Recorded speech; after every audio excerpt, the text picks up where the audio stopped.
মঙ্গলবার দুপুর ৩টে নাগাদ জম্মু কাশ্মীরের পর্যটন প্রিয় পহেলগাঁওয়ে যা ঘটনা ঘটল তা শুধু একটা হত্যাকাণ্ড নয়, এক ভয়ঙ্কর ঘোষণাপত্র, গোটা মানবতার মুখে চপেটাঘাত। এই ঘটনার অভিঘাত ভারতের সংহতি এবং এক দেশ এক জনগোষ্ঠীর ধারণার উপর এমন এক প্রশ্নচিহ্ন এঁকে দিয়েছে যার উত্তর হয়তো কখনো মিলবে না।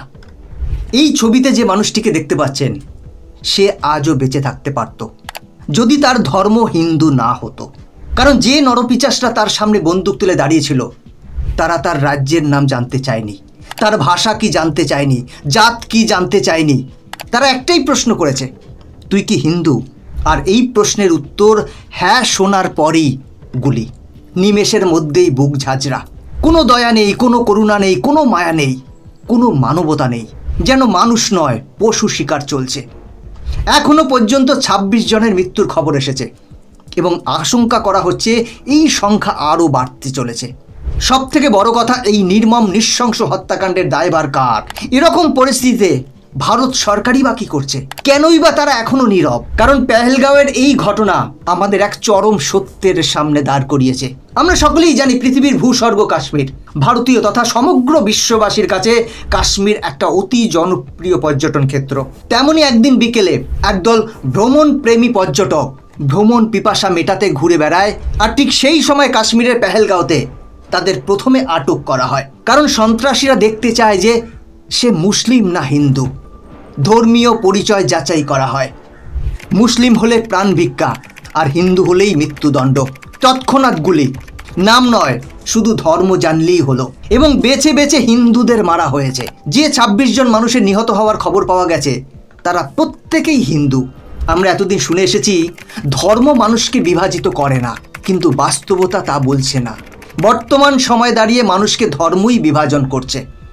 আজ গোটা দেশ এই একটাই প্রশ্ন করছে, যদি হত্যাকারীরা ধর্মনিরপেক্ষ হতো তাহলে ধর্ম জানার দরকার কি ছিল?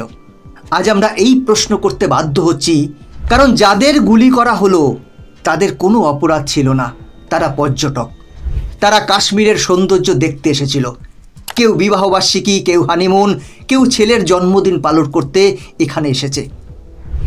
কর্ণাটকের মঞ্জুনাথ রাও, তার স্ত্রী পল্লবী আর ছেলের স্বপ্ন ছিল কাশ্মীর ঘুরে দেখার। আদতে ওটা একটা কসাইখানা। গুলি করা হলো মঞ্জুনাথ রাওয়ের বুকে, স্ত্রী পুত্রের চোখের সামনে। তার স্ত্রী পল্লবী কাঁদতে কাঁদতে বললেন, আমার স্বামীকে মেরে ফেলেছো, আমাকেও মেরে ফেলো।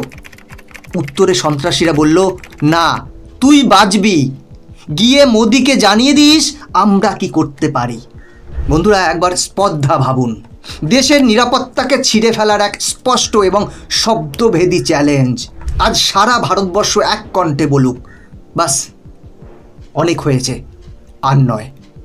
এবার আর একটিও সাধারণ নিরপরাধ মানুষের রক্তে ভিজবে না এই মাটি। তাদের আত্মার শান্তি কামনা করি, পরিবারগুলোর প্রতি গভীর সমবেদনা জানাই এবং সরকারের কাছে দাবি জানাই, এবার শুধু নিন্দা নয়, এবার প্রতিশোধের সময়। প্রত্যেকটা সন্ত্রাসী আতঙ্কবাদীকে খুঁজে খুঁজে মারতে হবে। রেজিস্ট্যান্স ফ্রন্ট নামে একটি জঙ্গি সংগঠন এই হামলার দায় স্বীকার করেছে। এটি পাকিস্তানের লস্করি তৈবার একটি সহযোগী সংগঠন বলেই জানা গেছে। ইতিমধ্যে প্রধানমন্ত্রী নরেন্দ্র মোদী সৌদি আরব সফর সংক্ষিপ্ত করে দিল্লিতে ফিরে এসেছেন। তিনি মঙ্গলবারই সৌদি আরবে গিয়েছিলেন। কেন্দ্রীয় স্বরাষ্ট্রমন্ত্রী অমিত শাহ ইতিমধ্যে জম্মু কাশ্মীরে পৌঁছেছেন। নিরাপত্তা সংক্রান্ত মন্ত্রিসভা কমিটির একটি গুরুত্বপূর্ণ বৈঠক অনুষ্ঠিত হতে চলেছে। এরই মধ্যে কেউ আবার বলছে ২০২৬-এর ভোটের আগে এটা পাবলিক স্ট্যান্ড।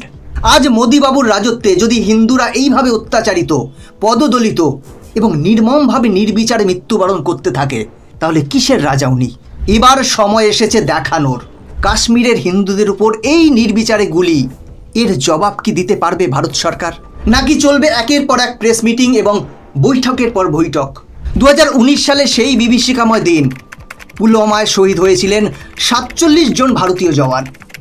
তখন এই দেশের সরকার বলেছিল ৩৭০ ধারা উঠে গেলেই সন্ত্রাসের সমাপ্তি হবে। কিন্তু আজ পেহেলগাঁওতে আবারও রক্তস্নান। এই হত্যাকাণ্ডের দায় নেবে কে? ট্রাম্প যখন এসেছিলেন তখন দিল্লির বুকে দাঙ্গা, আর আজ আমেরিকার ভাইস প্রেসিডেন্ট যখন ভারতের মাটিতে কাশ্মীর রক্তে ভিজছে।